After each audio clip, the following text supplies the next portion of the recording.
Hello everyone, welcome to constant learning. उम्मीद आप सब अच्छे होंगे और आपकी तैयारी बहुत ही अच्छी चल रही होंगी। तो देखिए, आने वाले एग्ज़ाम के लिए यहाँ पे अपन आज इंग्लिश की जो चेकलिस्ट नंबर 27 है उसका यहाँ पे बेस्ट सॉल्यूशन को डिस्कस करेंगे और साथ ही अपन यहाँ पे सीखेंगे कि किस तरह से आपको एग्ज़ाम में अप्रोच करना है।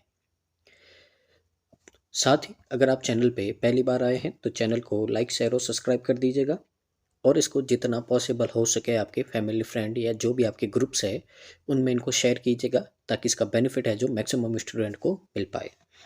ये हमारा टेलीग्राम चैनल है, आप प्लीज़ इसको ज्वाइन कर दीजिएगा। यहाँ पे मैंने बहुत सारी जो प्रैक्टिस पीडीएफ्स वगैरह है और जो इम्पोर्टेंट आपके नोटिफिकेशन है यहाँ पे मैं डालता रहता हूँ ताकि आपकी कोई भी क्लास मिस नहीं हो। और साथ ही प्रैक्टिस मटेरियल है उनको डाउनलोड कीजिए और प्रैक्टिस कीजिए। तो शुरू करते हैं आज का सेशन। तो देखिए, आज का सेशन बहुत ही आपका अच्छा है। इस सेशन में अपन क्या करेंगे, सबसे पहले तो यहाँ पे 10 क्वेश्चन होंगे आपके वर्ड यूजेस के जो आपके अक्सर पूछे जाते हैं। ठीक है ना, प्री में भी आते हैं इस टाइप के क्वेश्चन और मेंस में भी आते हैं। और साथ ही यहाँ पे दो बहुत ही अच्छे प्री लेवल के आपके पैराजंबल करेंगे जो आपके एसबीआई पीयू प्री या एसबीआई क्लर्क प्री में आपके आने के बहुत ज़्यादा चांसेस होते हैं। और पैराजंबल तो आपका लगभग 99% है जो हर एग्ज़ाम में आपका आता है, जो भी इंग्लिश के बैंकिंग एग्ज़ाम होते हैं उसमें। तो सेशन बहुत ही आपका आज अच्छा है सीखने के पर्पज़ से।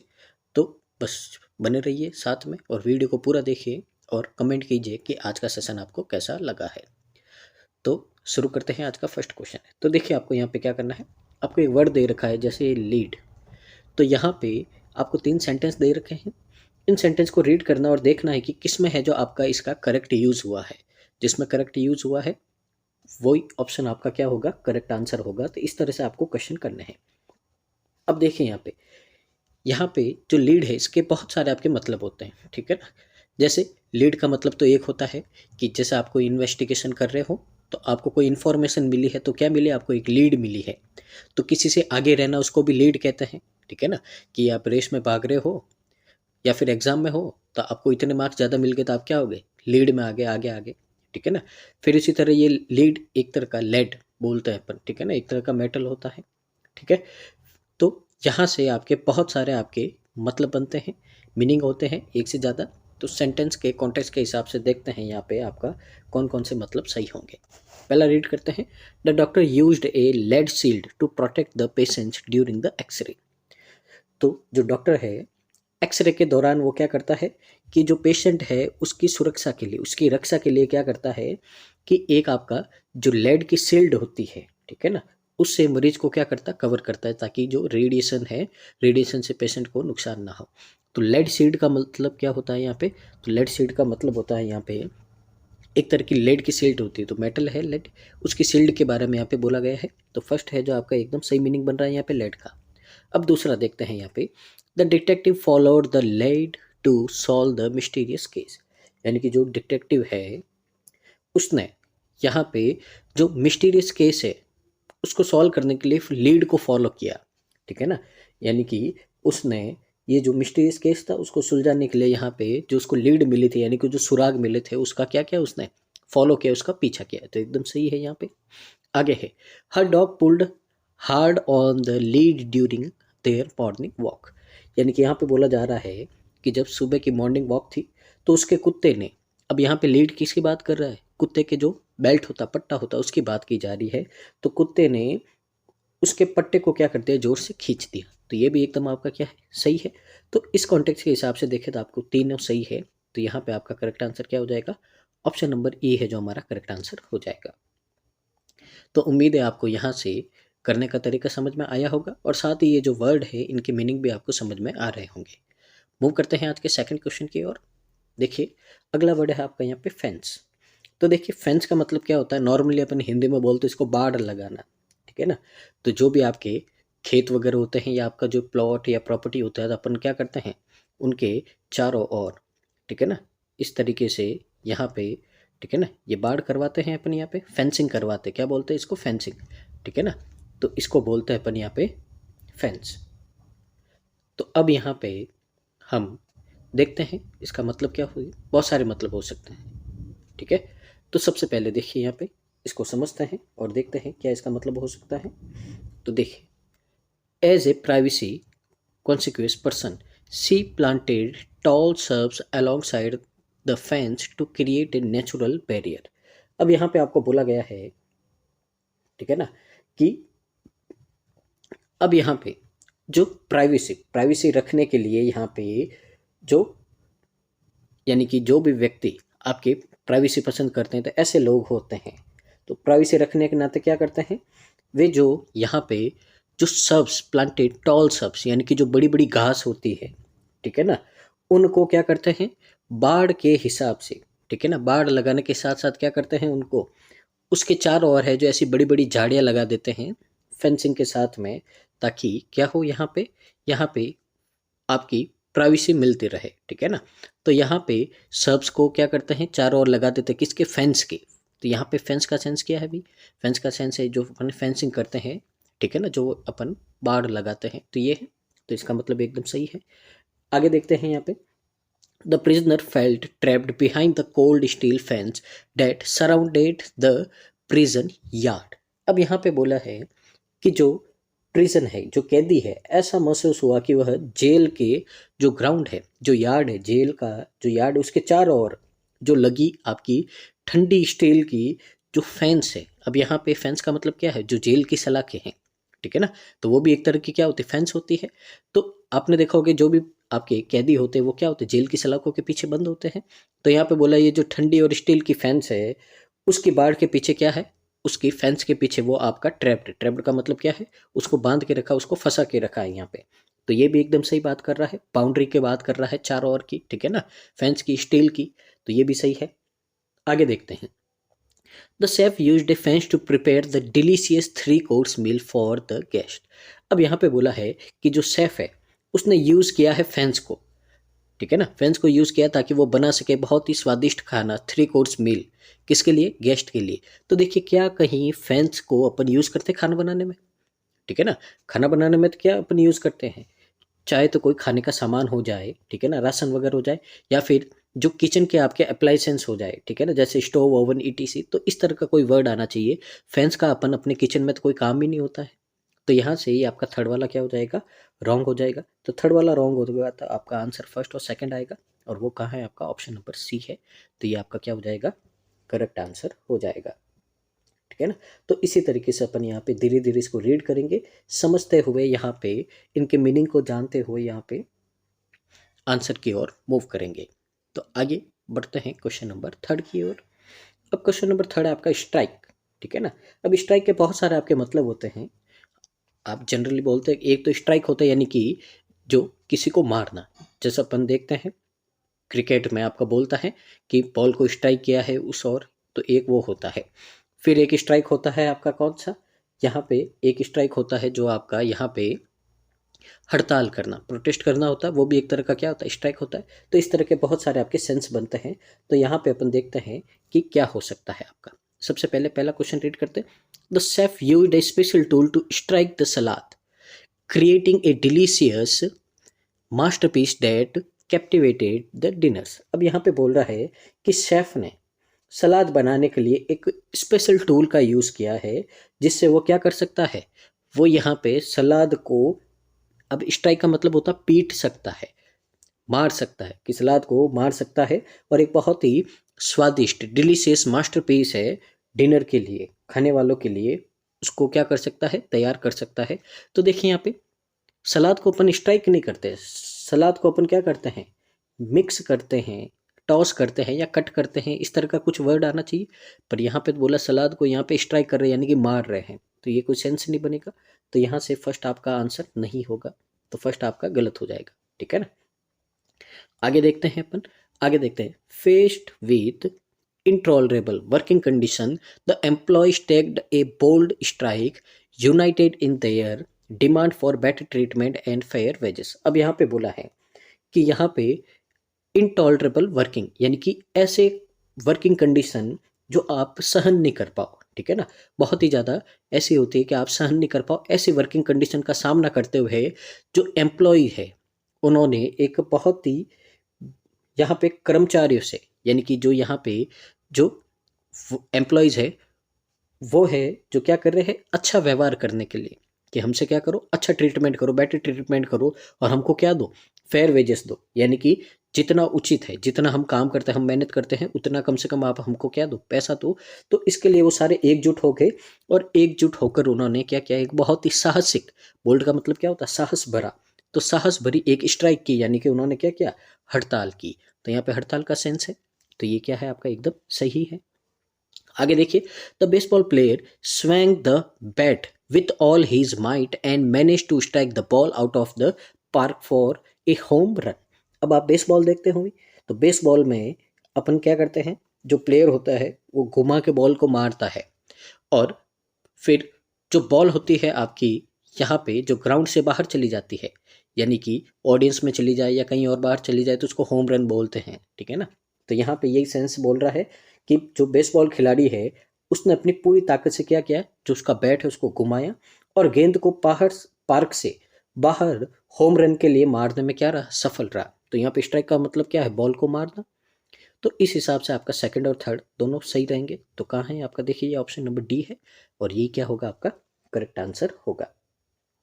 तो उम्मीद है आपको यहाँ पे वीडियो अच्छा लग रहा होगा। तो अगर आपको अच्छा लग रहा है यहाँ पे सेशन, तो प्लीज़ इसको लाइक कीजिएगा, कमेंट कीजिएगा और इसको शेयर कीजिएगा जितना पॉसिबल हो सके। आगे मूव करते हैं अगले क्वेश्चन की ओर। क्वेश्चन नंबर आपका 4 है। अब अगला वर्ड है आपका कंटेंशन। अब कंटेंशन का मतलब क्या होता है, बहुत सारे आपके मतलब होते हैं इसका। इसका मतलब होता है किसी से बहस करना, आर्ग्यूमेंट करना, विवाद करना, ठीक है ना। तो जो आपकी इस तरह की जो बहस वगैरह होती है, जो बातचीत में लड़ाइयाँ वगैरह होती है, उसको क्या बोलते हैं, कंटेंशन, ठीक है ना। और एक आपने ईडीएम भी सुना होगा, बोन ऑफ कंटेंशन, यानी कि जो झगड़े का, ठीक है ना, झगड़े की जो जड़ है, जहाँ से ओरिजिन हुआ है, पैदा हुआ है, उसको बोलते थे। ये ईडीएम भी यहाँ से बनता है, उम्मीद आपको पता होगा यहाँ से, बोन ऑफ कंटेक्शन बोलते हैं अपन यहाँ पे, ठीक है ना। तो अब यहाँ पे देखते हैं कि क्या आपका यहाँ पे हो सकता है। तो सबसे पहले, the debate between the two political candidates turn into a heated contention over their conflicting views on tax reform. अब यहाँ पे बोला है कि टैक्स रिफॉर्म, यानी कि जो टैक्स है, कर है, उसको सुधारने के लिए, ठीक है ना, जो यहाँ पे जो डिबेट शुरू हुई थी आपकी दो पॉलिटिकल कैंडिडेट के बीच में, अब वो डिबेट यानी कि जो बातचीत बहस थी, धीरे धीरे वो आपकी कन्वर्ट टर्न हो गई, बदल गई, किसमें, एक हीटेड कंटेंशन में, यानी कि एक बहुत ही गर्मा गर्म विवाद में, बहस में, लड़ाई में, ठीक है ना, मुंह से होने, बातों से होने वाली लड़ाई में क्या हो गई, वो परिवर्तित हो गई थी, ठीक है ना, यहाँ पे। तो ये आपकी बात हो रही है, तो एकदम आपका क्या है यहाँ पे, सही है, ठीक है ना। तो कंटेंशन का मतलब क्या होता है आपके, एक तरह की बहस करना, आर्ग्यूमेंट करना, विवाद करना, एकदम सही है। अगला देखते हैं। तो अगला है आपका यहाँ पे, the research has made a compiling contention about the link between smartphone use and sleep disturbance.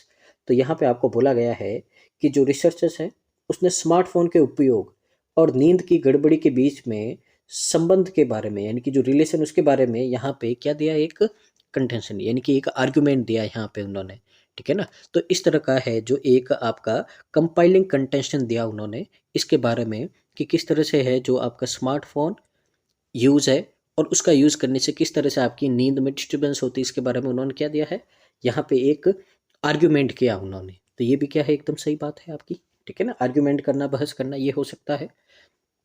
Third पे देखते हैं, the children play together in contention enjoying their time at the playground. अब यहाँ पे बोल रहा है कि जो बच्चे हैं आपस में क्या करते हैं, वो प्लेग्राउंड में खेलते हैं।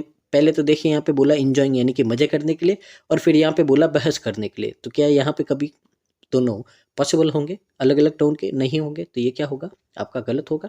तो थर्ड वाला नहीं होना चाहिए, फर्स्ट और सेकंड होना चाहिए। तो कहाँ है आपका, ऑप्शन नंबर बी में है और ये क्या है, हमारा करेक्ट आंसर है, ठीक है ना। तो आगे मूव करते हैं अपन अगले क्वेश्चन की ओर। क्वेश्चन नंबर आपका यहाँ पे 5th है। तो 5th में आपका वर्ड आया है एमिनेंट। तो देखिए एमिनेंट है, ये जो भी वर्ड है आप लिख दीजिएगा, बहुत बार आपके रिपीट होते हैं एग्जाम में, तो बहुत ज़्यादा आपके काम आएंगे, तो इनको नोट करते हुए जाना। एमिनेंट का मतलब होता है कोई चीज़ बहुत ही ज़्यादा क्या है, प्रसिद्ध है, फेमस है। तो कोई भी चीज़ आपकी बहुत ही ज़्यादा क्या है, फेमस है। फेमस बोल दो आप, रेप्यूटेड बोल दो, या फिर वेल नोन। वेल नोन का मतलब है जिसको हर कोई जानता है, ठीक है ना। तो इसको अपन बोलते हैं एमिनेंट। तो यहाँ पे अपन समझते हैं क्या हो सकता है आपका यहाँ पे। तो देखिए फर्स्ट में बोला है the party was graced by eminent guest including famous actor and celebrated authors. तो यहाँ पे बोला है कि जो पार्टी में बहुत सारे आपके प्रसिद्ध फेमस है जो गेस्ट आए थे, जिसमें शामिल है आपके बहुत ही फेमस एक्टर्स है और जो सेलिब्रेटेड ऑथर्स है, ठीक है ना, रेप्यूटेड ऑथर है, वो सारे आए थे। तो एकदम सही बात है यहाँ पे, यानी कि यहाँ पे फेमस का बात की गई है, तो पहला आपका एकदम सही है। आगे देखते हैं। The little chef in the corner served an eminent cup of coffee perfect for early morning. अब यहाँ पे बोला है कि कोने में स्थित एक छोटे से कैफे में सुबह सुबह के लिए एक यहाँ पे क्या होती है, बेहतरीन कॉफ़ी यहाँ पे परोसी जाती है, ठीक है ना।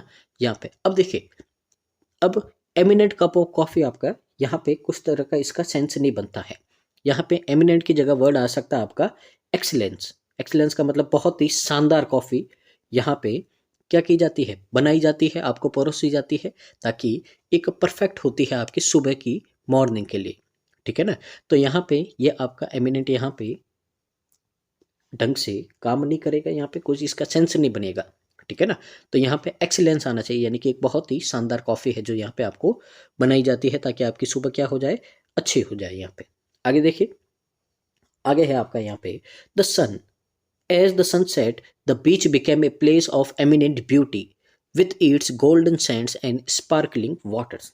अब यहाँ पे बोला है कि जैसे ही सूरज यहाँ पे डूबता है तो जो बीच है वो बन जाता है प्लेस ऑफ एमिनेंट ब्यूटी। अब एमिनेंट ब्यूटी है तो इस तरह का आपका कोई वर्ड नहीं होता, एमिनेंट ब्यूटी यानी कि प्रसिद्ध सुंदरता, ठीक है ना। इस तरह का कोई सेंस आपका यहाँ पे नहीं होता है, ठीक है ना। तो ये सेंस के हिसाब से आपका कॉन्टेक्स्चुअली क्या है, यहाँ पे गलत है, ठीक है ना। तो यहाँ पे बोला है कि यहाँ पे क्या होता है, बहुत ज़्यादा सुंदर लगता है विथ इट्स गोल्डन सैंड, यानी कि उसकी जो सुनहरी रेत है, और स्पार्कलिंग वाटर यानी कि जो चमकता हुआ यहाँ पे पानी है, उसके लिए यहाँ पे क्या है, यहाँ पे फेमस होना चाहिए, कि मतलब वो अपनी इस सुंदरता के लिए क्या है, फेमस, यानी कि एक तरह से एमिनेंट नहीं बोल सकते, यहाँ पे एमिनेंट ब्यूटी नहीं होती है, ठीक है ना। तो इसके लिए क्या है, बहुत ही ज़्यादा यहाँ पे आपका क्या है कि डिस्क्राइब नहीं करता कोई भी मीनिंग यहाँ पे, ठीक है ना। तो जाना जाता है, इस तरह का कोई सेंस आना चाहिए यहाँ पे, ठीक है ना। तो ये बन जाता है यहाँ पे, तो कैसा बनता है, फेमस एमिनेंट ब्यूटी, आपका इस तरह का कोई सेंस नहीं होता, तो इस सेंस के हिसाब से यहाँ पे आपका क्या हो जाएगा, गलत हो जाएगा। तो थर्ड वाला भी आपका नहीं होना चाहिए, तो ओनली कौन सा होगा आपका, फर्स्ट वाला होगा, ऑप्शन नंबर ए हो जाएगा, ठीक है ना। तो ये था आपका क्वेश्चन नंबर 5। आगे मूव करते हैं अगले क्वेश्चन की ओर। यहाँ पे तो देखिए, अगला वर्ड है आपका बियर। तो बियर के बहुत सारे सेंस होते हैं, ठीक है ना। एक तो बियर करना, ठीक है ना, यानी कि कोई चीज़ कैरी करना, जैसे कोई भार है, कोई बोझ है, कोई सामान है, उसको बियर करना, यानी कि उसको कैरी करना, अपने साथ में उठा के लेके आना। एक बियर होता है आपका एनिमल, यानी कि जो भालू होता है, ठीक है ना। तो बहुत सारे सेंस बनते हैं, देखते हैं यहाँ पे कौन सा सेंस होगा आपका। यहाँ पे the student decided to bear a surprise gift for their teachers retirement party. तो यहाँ पे आपको बोला गया है कि जो टीचर है, छात्रों ने अपने शिक्षक, जो टीचर है, ठीक है ना, उसके रिटायरमेंट पार्टी के लिए यहाँ पे, ठीक है ना, जो सरप्राइज गिफ्ट है, अब उसको उठा के लेके आए हैं। यहाँ पे ये सेंस नहीं बनता है, यहाँ पे क्या आना चाहिए, ब्रिंग, क्या आना चाहिए यहाँ पे, ब्रिंग। ब्रिंग का मतलब क्या होता है, किसी चीज को लेके आना, साथ में लेके आना, ठीक है ना। ये बियर का मतलब तो होता है बोझ, भार, उस सेंस में आता है, ठीक है ना। जैसा आप अपने घर की जो जिम्मेदारियां है, घर का बोझ है, वो ढो रहे हो, ठीक है ना, इस तरह का सेंस आता है, तो आपका बेयर काम में आता है यहाँ पे, ठीक है ना। यहाँ पे क्या आएगा, to bring a surprise for the teacher, यानी कि अपने टीचर के लिए, रिटायरमेंट पार्टी के लिए वो क्या कर रहे हैं, उन्होंने डिसाइड किया है कि वो अपने साथ में गिफ्ट लेके आएंगे, ठीक है ना। अब यहाँ पे उठा के लेके आना, कैरी करना, वो यहाँ पे आपका सेंस नहीं बनेगा, तो इसके हिसाब से फर्स्ट आपका क्या हो जाएगा, यहाँ पे रॉन्ग हो जाएगा, ठीक है ना। आगे देखिए, the study pillars bear the weight of the massive bridge ensure it's stability. तो देखिए, यहाँ पे सबसे पहले तो यहाँ पे वर्ब के रूप में काम आया है, ठीक है ना। तो वर्ब के रूप में यहाँ पे क्या है भाई, किसी का भार उठाना, वजन सहन करना। तो यहाँ पे बोला है कि जो ये मजबूत पिलर्स है, ठीक है ना, वो आपके क्या करते हैं, बियर द वेट, यानी कि बोझ उठा के खड़े हैं मैसिव ब्रिज का, और इंश्योर करते हैं इसकी स्टेबिलिटी, यानी कि ये कितना आपका क्या है, स्थिर है, स्टेबल है, कोई भी खतरा नहीं है यहाँ पे। तो देखिए, ये सेंस होता है बियर का, यानी कि कोई भी चीज का भार उठाना, बोझ उठाना, ठीक है ना। तो यहाँ पे एकदम सही है। आगे, we spot a bear roaming in the forest during our hiking trip. तो यहाँ पे बोला है कि जब हम यहाँ पे हाइकिंग ट्रिप पे जा रहे थे तो उसके दौरान है जो जंगल में एक भालू को हमने क्या किया है, घूमते हुए देखा है। ठीक है ना, रोमिंग का मतलब होता है घूमना, जंगल में घूमते हुए किसको देखा, एक भालू को देखा। तो भालू यानी एनिमल एकदम सही है, बियर आपका। तो यहाँ पे सेकंड और थर्ड सही होगा, तो ऑप्शन का आंसर हो जाएगा आपका यहाँ पे ऑप्शन नंबर डी है जो आपका यहाँ पे करेक्ट आंसर हो जाएगा। आगे मूव करते हैं हम अगले क्वेश्चन की ओर। क्वेश्चन नंबर आपका 7।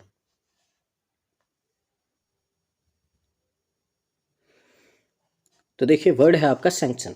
अब सैंक्शन के भी बहुत सारे आपके यहाँ पे मतलब होते हैं। सैंक्शन का मतलब होता है, देखिए पहले तो किसी चीज़ का मंजूरी करना, ठीक है ना, यहाँ पे मंजूर करना होता है।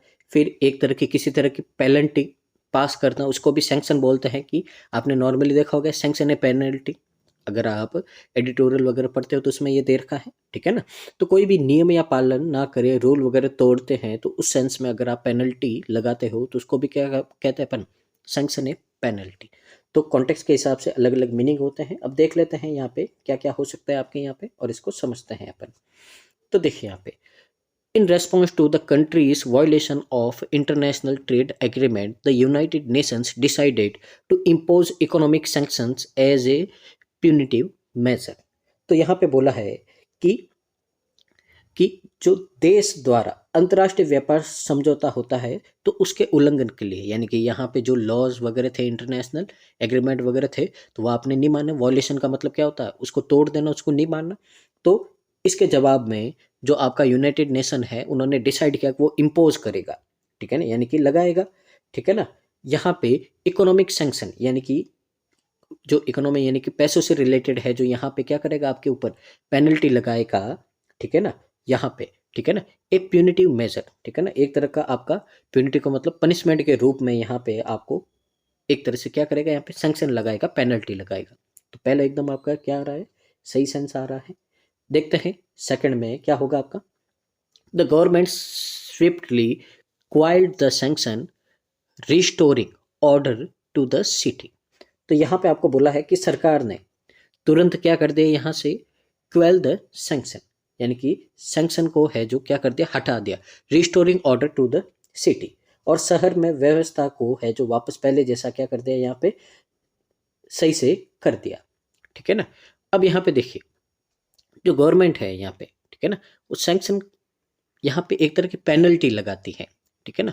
पर यहाँ पे जो सेंस आ रहा है वो आ रहा है कि किसी तरह का कोई आपका यहाँ पे नियम कानून वगैरह है, ठीक है ना, उसको लगाना होता है। या फिर कोई आपका दूसरे सेंस का जो होता है, ठीक है ना, कोई ऑर्डर पास करना वो लगाना होता है। इस तरह से आपको यहाँ पे बोला है।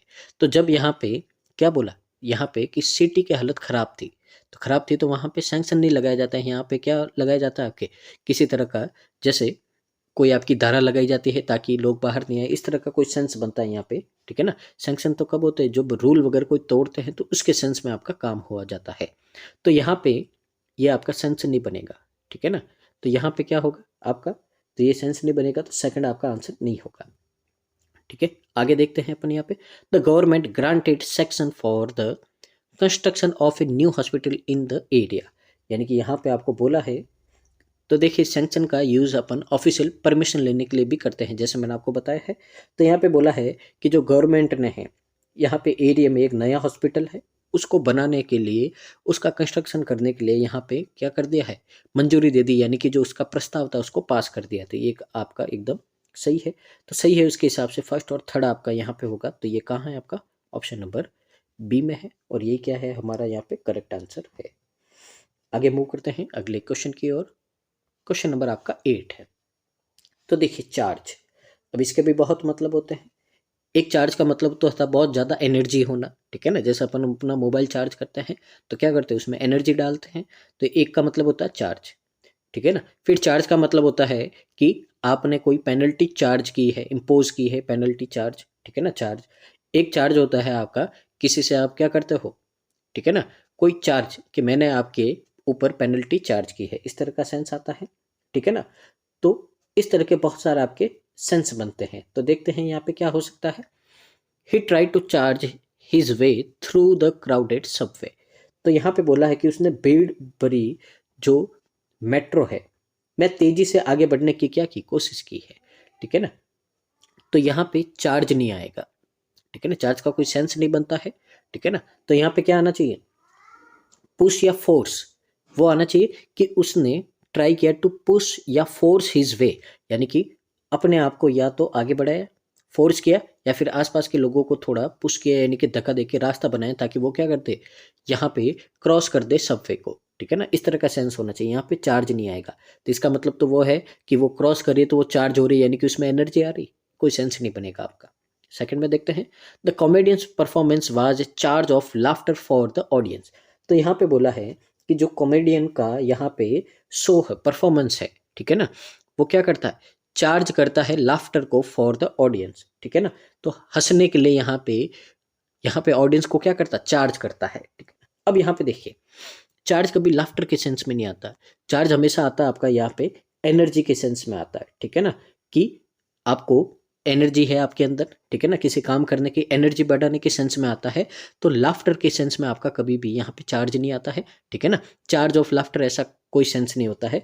तो यहाँ पे चार्ज की जगह आप यूज करते हो, ठीक है ना, या तो आप यहाँ पे यूज कर सकते हो वेव, ठीक है ना, या फिर कर सकते हो आप सर्ज। सर्ज का मतलब क्या होता है, लाफ्टर को बढ़ाना, किसी चीज को बढ़ाना होता है, ठीक है ना। तो यहाँ पे हंसी को बढ़ाने के लिए बोला गया है, ना कि हंसी को चार्ज करने के लिए बोला गया है। हंसी को चार्ज नहीं कर सकते अपन यहाँ पे, ठीक है ना, ये कोई सेंस नहीं बनेगा आपका यहाँ पे। आगे देखते हैं, the prosecutor charge the defendant with theft based on presented evidence. अब देखिए, आपके आपके ऊपर जो सरकार वगैरह है, कोई भी आपके ऊपर आरोप लगाती है, तो यानी कि आपके ऊपर क्या करती है, यहाँ पे चार्ज करती है, ठीक है ना।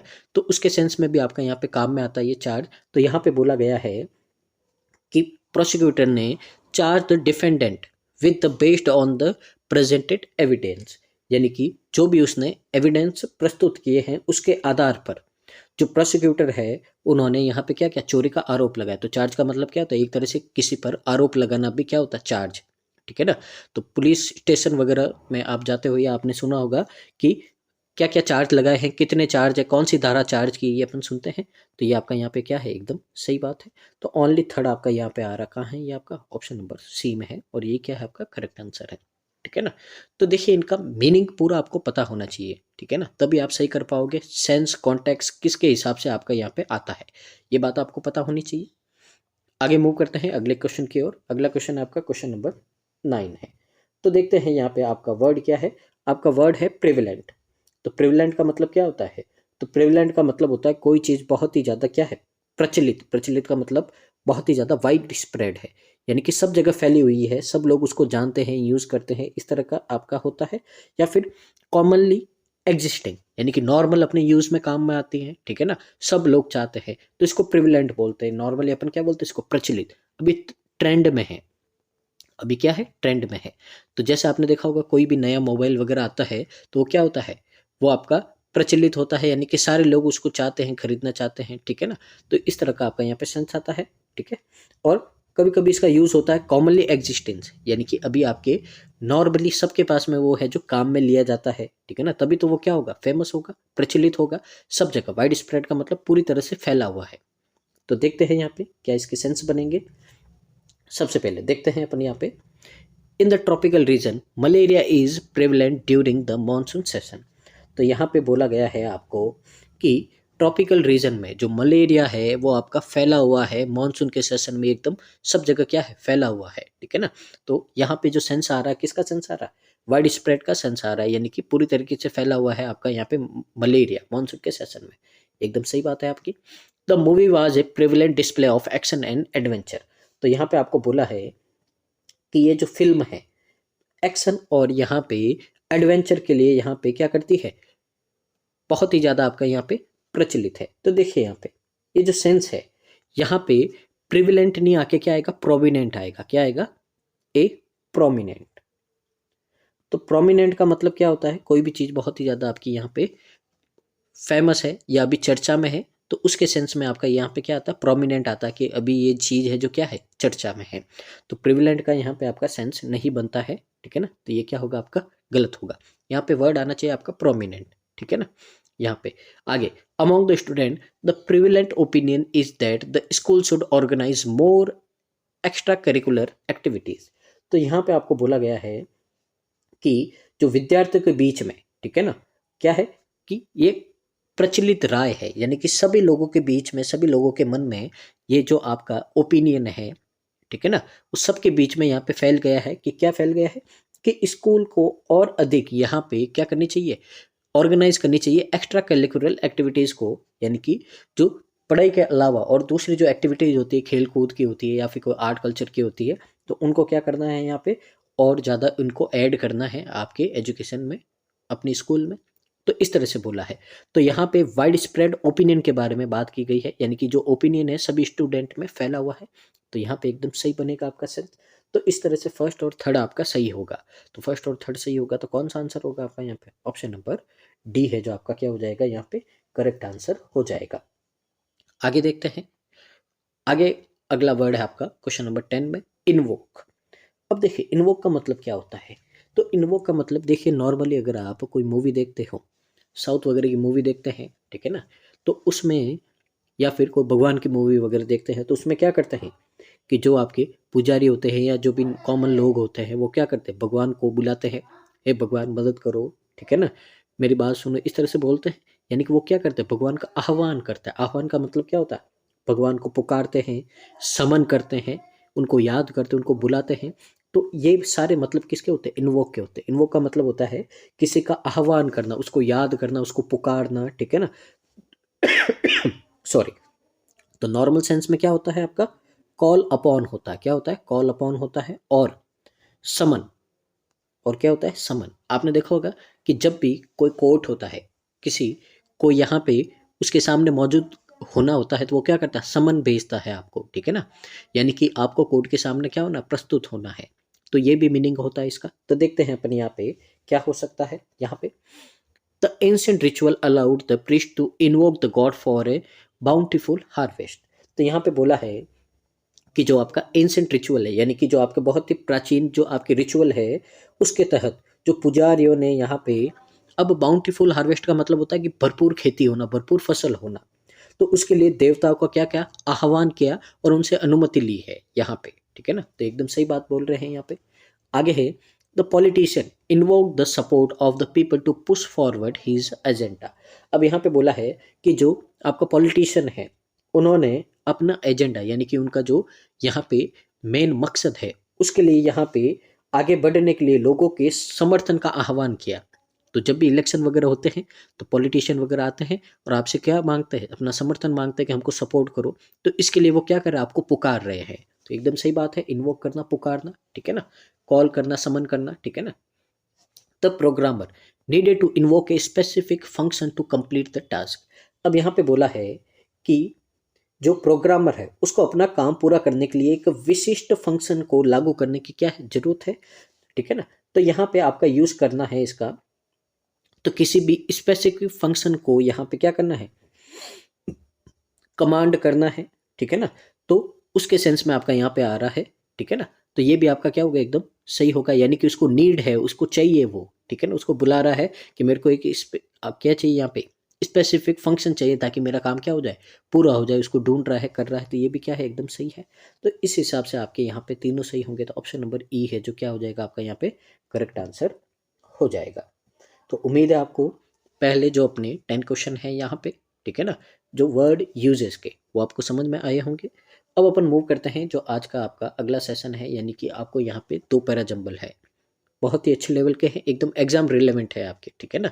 तो एग्जाम में बिल्कुल ऐसे ही आएंगे, एकदम एग्जाम का लेवल है। तो समझते हैं और करते हैं इनको। तो पहला पैरा जंबल ये रहा आपका, 5 स्टेटमेंट आपको गिवन है। तो इनको आप रीड कीजिए और अरेंज करने का ट्राई कीजिए, फिर अपन देखेंगे ऑप्शन के हिसाब से भी कैसे करते हैं, किस तरह से अपन हेल्प लेते हैं, ठीक है ना। तो देखिए यहाँ पे सबसे पहले अपना काम होता है कि अपन क्या कर सकते हैं, इनको रीड करके, ठीक है ना। आपने अगर मेरे पिछले सेशन देखे हैं तो आपको स्ट्रेटेजी पता होगी किस तरह से करना है। मैंने आपको सब पॉसिबल जो तरीके होते हैं जो आप तिकड़म लगा सकते हैं इसको करने के, मैंने सब बता दिया। ऑप्शन देखो, रीड करो, इसको समझो, पैर बनाओ, सब कुछ मैंने आपको बता दिया है, ठीक है ना। जैसे देखिए सबसे पहले तो आपको नॉर्मली रीड ही करना है। 5 स्टेटमेंट गिवन है आपको यहाँ पे। तो 5 स्टेटमेंट गिवन है, यानी कि आपके यहाँ पे 5 ब्लैंक आएंगे, इनको फिल करना है, ठीक है ना।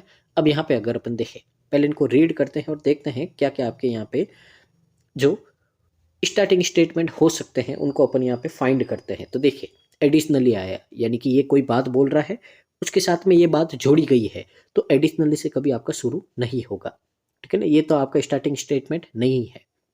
तो देखते हैं, तो यहाँ पे बोला है additionally the internet has also been a breeding ground for cyber crime. तो यहाँ पे आपको बोला गया है कि इसके अतिरिक्त इंटरनेट भी साइबर क्राइम का क्या रहा है, यहाँ पे ग्राउंड यानी कि आधार रहा है, यानी कि यहाँ से भी है जो क्या होता है, इंटरनेट से भी जो साइबर क्राइम है वो शुरू होता है आपका यहाँ पे, ठीक है ना। हाउ एवर आया है, यहाँ से भी शुरू नहीं होता है, ठीक है ना यहाँ पे। अब देखिए the widespread use of the internet has also brought about several issues, यानी कि यहाँ पे बोला है कि हालांकि इंटरनेट का वाइड स्प्रेड का मतलब बहुत ही अच्छे बड़े तौर पे बड़े पैमाने पे इसका यूज़ किया जा रहा है, तो इसके उपयोग से कई सारे आपकी समस्याएं हैं जो उत्पन्न होती है। अब देखिए डेस्पाइट दीज चैलेंज, अब कौन से चैलेंज, क्या पता है आपको, नहीं है तो ये भी स्टार्टिंग नहीं होगा। तो यहाँ पे बोला है कि these challenges the internet continues to play a significant role in our daily lifes. तो यहाँ पे बोला है कि इन चुनौतियों के बावजूद अब कौन सी चैलेंजेस है, तो वो पहले आपको इसके पहले चैलेंजेस आने चाहिए। तो इन चैलेंजेस के बावजूद यहाँ पे बोला है कि इंटरनेट है, ठीक है ना, वो हमारे जो यहाँ पे डेली लाइफ है, तो डेली लाइफ में एक बहुत ही महत्वपूर्ण यहाँ पे क्या करता है, रोल प्ले करता है। आगे देखिए for example there are concern. अब देखिए किसके एग्जाम्पल है, कभी एग्जाम्पल से शुरू करते हैं अपन, पहले कोई जनरल बात बोलेंगे उसके बाद में एग्जाम्पल देंगे, तो डी भी आपका स्टार्टिंग नहीं होगा, ठीक है ना। तो for example there are concerns around privacy and data security, यानी कि इंटरनेट, यानी कि यहाँ पे बोला उदाहरण के लिए कि बहुत सारी आपकी चिंताएं हैं, क्या क्या चिंताएं हैं आपके चारों ओर, प्राइवेसी को लेकर है, डाटा सिक्योरिटी को लेकर है, तो इस तरह से बहुत सारी आपकी चिंताएं हैं। तो सबसे पहले अपन ने देखा भाई कि अपना स्टार्टिंग तो क्या होगा भाई, ई ही होगा। तो पहले तो स्टार्टिंग स्टेटमेंट मिल गया अपने को ई। अब देखिए यहाँ पे द internet has revolutionised the way we communicate and access information. तो यहाँ पे बोला है कि इंटरनेट ने जो आपका यहाँ पे क्रांति ला दी है, रेवोल्यूशनाइज का मतलब क्या है, सब कुछ चेंज कर दिया, बदल दिया है एकदम, किसको, कम्युनिकेशन को, और जो अपन इंफॉर्मेशन एक्सेस करते हैं उस तरीके को एकदम से क्या कर दिया, यहाँ पे बदल दिया है यहाँ पे। तो सबसे पहले है जो आपका यहाँ पे स्टार्टिंग स्टेटमेंट क्या हो गया, ई हो गया है, ठीक है ना। अब यहाँ पे देखिए आपको बोला है यहाँ पे कि ई में तो आपको बोल दिया है कि यहाँ पे अपन क्या कर सकते हैं, स्टेटमेंट को ले सकते हैं। अब यहाँ पे देखिए ई में आपका नॉर्मल क्या बोला है, यहाँ पे एक तरह से इसको बोला है कि ये क्या है आपका यहाँ पे इंट्रोडक्शन है, तो इंट्रोडक्शन हो गया है, ठीक है ना। तो यानी कि स्टार्टिंग मिल गया है अपने को। अब देखिए यहाँ पे ई में आपकी बात हुई है पॉजिटिव, ठीक है ना, ई में क्या हुई है आपकी पॉजिटिव बात हुई है, ठीक है, टोन भी इंपॉर्टेंट है आपकी। अब यहाँ पे ए में नेगेटिव बात है, बी में कि इंटरनेट है जो बहुत सारी समस्याएं लेके आता है, ये भी क्या है, नेगेटिव है।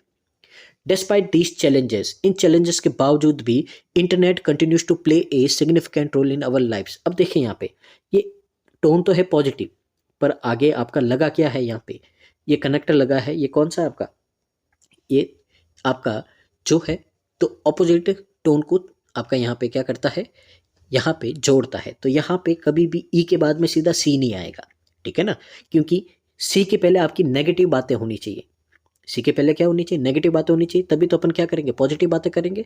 तो सी की टोन पॉजिटिव है और ये क्या कर रहा है, सिग्निफिकेंट रोल करता है। तो एक तरह से आपका यहाँ पे कंक्लूजन बता रहा है यहाँ पे कि किस तरह की बातें यहाँ पे अपन क्या कर सकते हैं। देखिए to play significant role in our life, तो इन चैलेंजेस के बावजूद भी, तो एक तरह से क्या हो सकता है, ये कंक्लूजन हो सकता है आपका। यहाँ पे मैं देखिए नीचे लिख देता हूँ, for example there are concern around privacy and data security, ये भी देखिए नेगेटिव है, ये एग्जाम्पल दे रहा है कि जो जो इशू है उनके बारे में।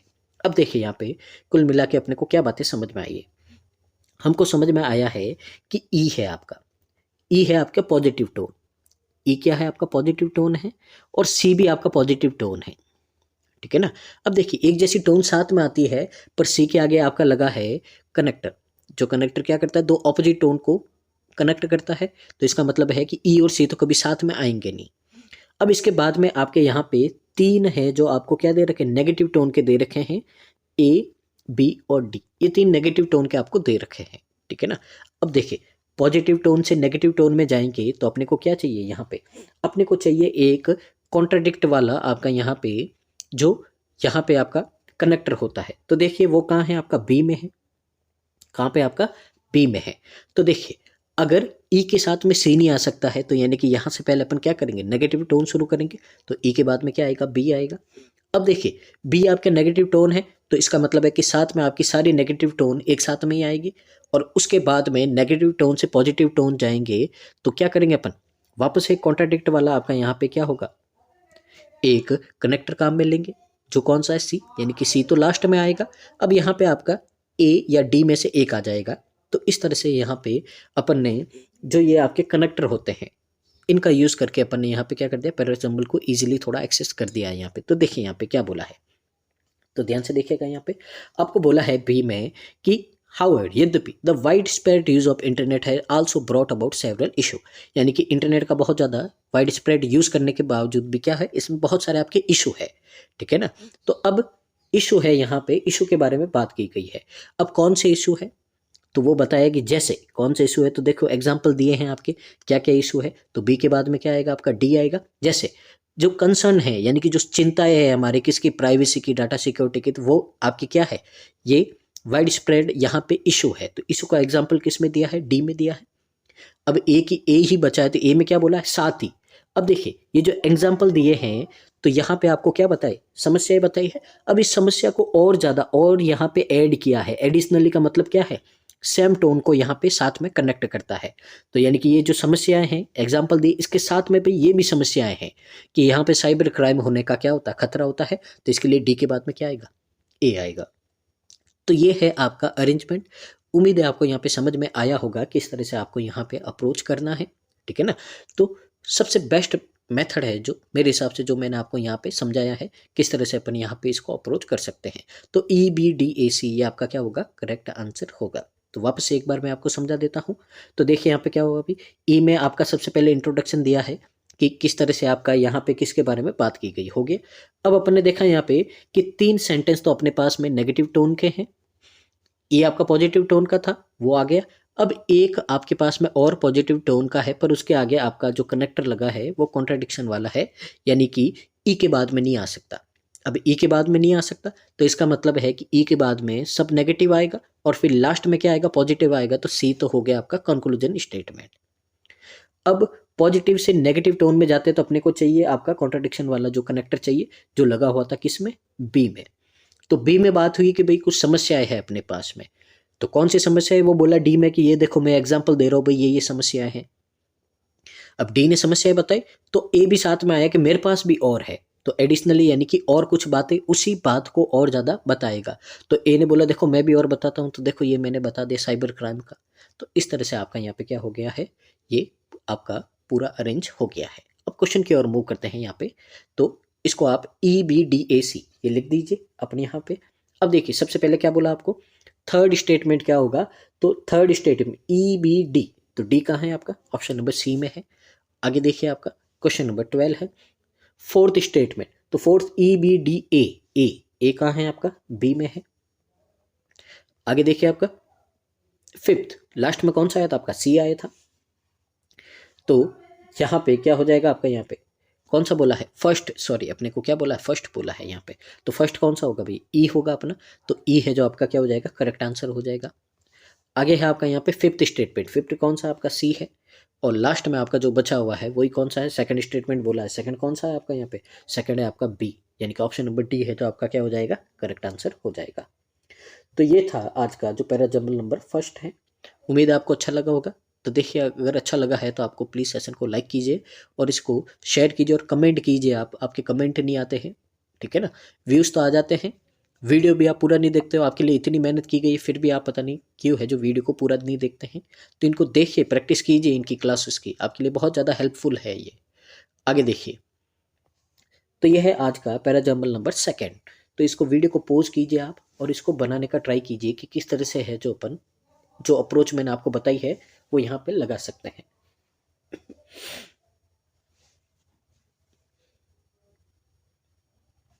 तो देखते हैं, अगेन आपको 5 स्टेटमेंट दे रखे हैं। तो यहाँ पे आपका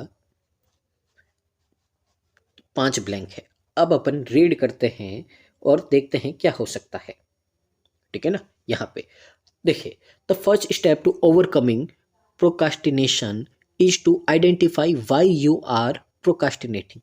अब यहाँ पे देखिए, पहला आपको बोला कि पहला स्टेप है इसका।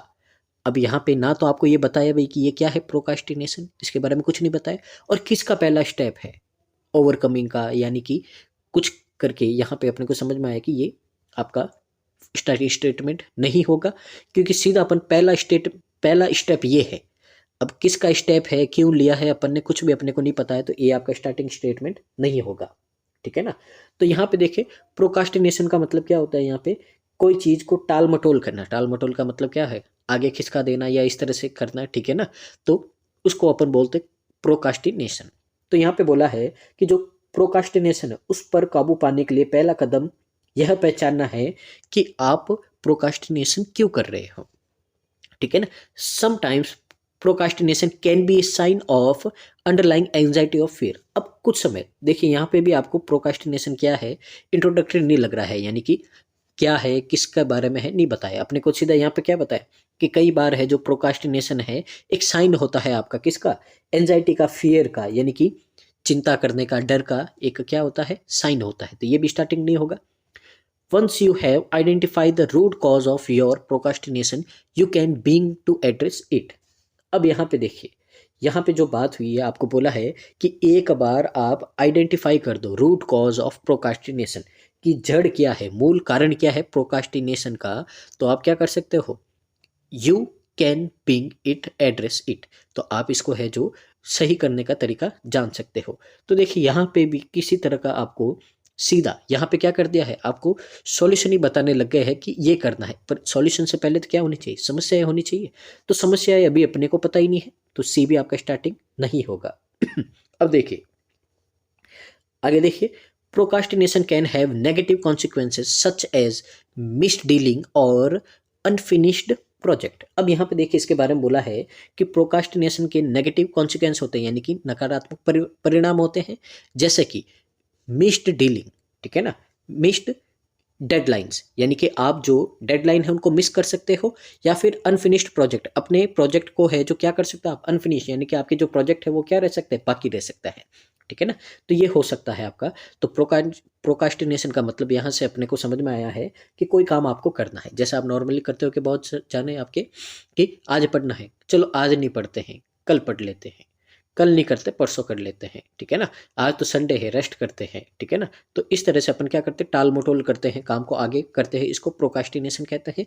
तो ये आपका यहाँ पे थोड़ा बता रहा है कि इससे क्या हो सकता है भाई, आपका डेडलाइन मिस हो सकती है, आपका प्रोजेक्ट है जो अनफिनिश्ड हो सकता है। तो देखिए आगे, हाउएवर से कभी शुरू नहीं होता है, तो पहले तो अपने को स्टार्टिंग मिल गया, अपना क्या है, डी है, ठीक है ना। अब देखिए द देखिए however the with effort to practice it is possible to overcome procrastination and increase productivity। तो यहाँ पे आपको बोला है कि अगर अपन प्रयास करें, प्रैक्टिस करें, ठीक है, तो ये पॉसिबल है कि अपन क्या कर सकते हैं, यहाँ पे प्रोकास्टिनेशन पे काबू पा सकते हैं, और जो प्रोडक्टिविटी है, यानी कि जो अपने काम करने की जो क्षमता है उसको क्या कर सकते हैं, बढ़ा सकते हैं, ऐसा संभव हो सकता है, पॉसिबल। देखिए इस तरह के सेंटेंस आते हैं हमेशा क्या होते हैं, कंक्लूजन होते हैं। अब देखिए यहाँ पे सारी टोन आपकी क्या है भाई, नेगेटिव है, कि इस तरह से ये हो सकता है, ये हो सकता है, लेकिन ई आपका कंक्लूजन है, और यहाँ पे क्या लगा है, कॉन्ट्राडिक्ट वाला आपका कनेक्टर लगा है। तो यहाँ से समझ में आया अपने को कि ई में कंक्लूजन बता रहा है, और आपको बता रहा है फ्यूचर में कि ऐसा हो सकता है अगर आप करो तो कभी भी फ्यूचर में आपको कुछ ऐसा यहाँ पे सजेशन वगैरह देते हैं अपने को, तो वो हमेशा क्या होता है, आपका आपका कंक्लूजन बताता है। तो यानी कि ई कहाँ आएगा, लास्ट में आएगा। अब देखिए यहाँ पे, अब प्रोकास्टिनेशन में आपको बोला है कि भाई ये समस्याएं हैं, ठीक है ना। अब देखिए यहाँ पे क्या पैर बनेगा, तो अब डी में तो आपको समस्या बता दी, डी में आपको क्या कर दी, समस्याएं बता दी। अब डी में समस्याएं बता दी, तो ए में आपको बताया है कि पहला स्टेप क्या करोगे इससे बाहर निकलने के लिए, कि आप पहले इसको पहचानोगे कि आप ये क्यों कर रहे हो। तो डी के बाद में क्या आएगा, ए आएगा, यानी कि डी में समस्या बताई, ए में आपको सबसे पहले बोला है कि पहला कदम आपको उठाना है कि आपको पहले पहचानो कि ये क्यों हो रहा है, ठीक है ना। तो ए हो गया आपका यहाँ पे। अब देखिए, अब बी में बोला है sometimes procrastination can be sign of underlying anxiety of fear. अब देखिए यहाँ पे ये लाइन होगी कि कभी कभी ये जो प्रोकास्टिनेशन होता है क्या होता है, डर और चिंता का आपका यहाँ पे ठीक है ना, साइन होता है कि आपको डर और चिंता होती है। और सी में बोला है कि अगर एक बार आप आइडेंटिफाई कर दो रूट कॉज को, तो आप क्या कर सकते हो, बिंग टू एड्रेस इट, तो आप इसको क्या कर सकते हो, सही करने का तरीका निकाल सकते हो। ठीक है ना। अब यहाँ पे देखिए, अब ए में पहले यहाँ पे जो आपका हो रहा है प्रोकास्टिनेशन, उससे निकलने की बात बताई है। तो देखिए आप जनरली क्या करोगे, ए के बाद में सी लगा दोगे कि अगर आपने भाई पहले तो अपने यहाँ पे पहचानने की बात की है, ठीक है ना, कि हम यहाँ पे पहचान लेंगे, और सी में बोला कि पहचानने के बाद में आप उसकी रूट कॉज को ढूंढोगे और फिर इसको एड्रेस करोगे, यानी कि ठीक करने की कोशिश करोगे। तो देखिए ए के बाद में सी आ सकता है, ए के बाद में सी आ सकता है, पर ए के बाद में आपने सी लगा दिया, तो ए के बाद में सी लगा दिया, तो फिर आपका बी है जो फिर नहीं आ पाएगा कहीं पे भी। ठीक है ना। तो इसके लिए यहाँ पे आपको बोला है कि पहले तो आप पहचानो आपको क्यों हो रहा है। तो फिर बी में इसी को डिफाइन किया है कि कभी कभी आपको ऐसा हो सकता है कि ये जो प्रोकास्टिनेशन है आपका, ये कभी कभी आपका साइन हो सकता है कि आपको डर लग रहा है या फिर चिंता है, तो ये भी साइन हो सकता है। तो इसके लिए ए के बाद में क्या आएगा, बी आएगा, कि ए में बोला है कि पहले आप क्या करो, उसको पहचानो क्या है। तो बी में बोला है किस तरह से पहचान सकते हो, तो बी में आपको बताया यहाँ पे कि ये कभी कभी आपका साइन बता सकता है कि मान लो कभी आपको बहुत ज़्यादा एंजाइटी हो, चिंता हो या डर हो, तो आप पहचान सकते हो कि आपको क्या है भाई, प्रोकास्टिनेशन है। तो ए में पहचानने की बात की गई है, और बी में है जो कैसे पहचानना है वो आपको साइन बताए हैं कि ये साइन हो सकते हैं आपके। और सी में आपको क्या बताया है कि अगर आप इसके एक बार रूट कॉजेस को पता कर लगा दो, तो फिर आप क्या कर सकते हो, यहाँ पे आप इसको एड्रेस कर सकते हो। और ई में बोला है कि अगर आप एफर्ट करोगे, ठीक है ना, तो ऐसा पॉसिबल हो सकता है कि फ्यूचर में आप क्या कर सकते हो, अपनी प्रोडक्टिविटी को बढ़ा सकते हो और इस पर विजय प्राप्त कर सकते हो। तो ये सेंस आपका होता है। तो डी ए बी सी ई ये आपका यहाँ पे पेयर बन गया है पूरा। फिर से एक बार एक्सप्लेन कर देता हूँ। तो देखिए डी में तो आपको बताया है कि ये होता क्या है और इसके क्या आपके यहाँ पे समस्या इससे पैदा हो सकती है, तो डी में बता दिया। अब डी में सिर्फ समस्याएं बता दी है, फिर इसके बाद में आपको क्या कैसे करना है वो पूरी बातें शुरू होगी। तो सबसे पहले तो आप पहला कदम उठाओगे। तो ए में आपको बोला है कि पहला कदम है कि पहचानो ऐसा क्यों हो रहा है। फिर बी में बोला है कि पहचानने के मैं आपको साइन बता देता हूँ। तो बी आए, उसने बोला देखो भाई ऐसे साइन हो सकते हैं कि आपको कभी एंजाइटी या फियर का फील हो, तो इसका मतलब समझना है कि आपको प्रोकास्टिनेशन है। फिर सी आया, तो सी आया तो सी ने बोला कि चलो पहचान लिया है, अब क्या करो, अब उसकी जड़ को ढूंढो कि ऐसा क्यों हो रहा है। अगर आप रूट कॉजेज ढूंढ लोगे तो फिर क्या करोगे, आप इस समस्या को यहाँ पे ठीक करने की कोशिश करोगे। फिर ई आएगा, भाई चलो सब बातें ठीक है, तो अगर आप क्या करोगे, मेहनत करो, प्रैक्टिस करो, तो ऐसा होगा तो आप फ्यूचर में है जो क्या करोगे, इस पर आप ठीक कर सकोगे। ठीक है ना, इस पर आप विजय हासिल कर पाओगे और जो अपना काम करने की जो प्रोडक्टिविटी है उसको भी क्या कर सकोगे, बढ़ा सकोगे। तो ई ने ये बात बोल दी और ये टॉपिक क्या हो गया, आपका खत्म हो गया है। ठीक है ना। तो ये था आपका आज का para jumble number second. Question की ओर मूव करते हैं, इसको आप नोट कर दीजिए, डी ए बी सी ई। तो देखिए फर्स्ट क्वेश्चन है आपका यहाँ पे, फर्स्ट स्टेटमेंट कौन सा आपका, डी वाला है, ऑप्शन नंबर ए। आगे बोला है कौन सा फिफ्थ है, तो देखिए यहाँ पे फिफ्थ वाला कौन सा है, तो फिफ्थ पे आपका कौन सा आया था, सबसे लास्ट में ई आया था, ये कहाँ है, ऑप्शन नंबर सी है आपका यहाँ पे। आगे देखिए आपका यहाँ पे क्वेश्चन नंबर 18 है, सेकंड स्टेटमेंट क्या है, तो सेकंड पे क्या है आपका, तो सेकंड पे आपका ए कहाँ है आपका, डी पे है। फिर देखिए क्वेश्चन नंबर 19 आपका फोर्थ स्टेटमेंट कौन सा है, तो फोर्थ पे आया था आपका सी कहाँ है आपका, देखिए बी पे बैठा है। और लास्ट क्वेश्चन है आपका यहाँ पे क्वेश्चन नंबर 20 आज के सेशन का, थर्ड स्टेटमेंट कौन सा है, तो थर्ड पे क्या आया था आपका, बी आया था, बी कहाँ है आपका, डी पे है। तो ये था आज का सेशन, उम्मीद आपको अच्छा लगा होगा और यहाँ से आपने आज बहुत कुछ सीखा होगा। तो अगर आपको वीडियो अच्छा लगा है तो कमेंट कीजिए, लाइक कीजिए और जितना पॉसिबल हो सके इसको शेयर कीजिएगा, ताकि इतने अच्छे लेवल के कंटेंट का और जो डिस्कशन किया है अपन ने उसका बेनिफिट मैक्सिमम स्टूडेंट को मिल पाए, और वो भी अपने एग्ज़ाम में जो उनकी एंग्जाइटी है, उनका जो फियर है मैथ्स और इंग्लिश को लेके, वो यहाँ पे मैक्सिमम प्रैक्टिस से ही आपका ये डर है जो ख़त्म होगा है। आप देखोगे कंटिन्यू क्लासेस देखो, रूल पढ़ो, उनसे नहीं होगा, उनको अप्लाई करना आपको आना चाहिए, तब होगा आपका। ठीक है नहीं, तो इसके लिए यहाँ पे जुड़े रहिए, बने रहिए। तो thank you so much, keep watching, constant learning.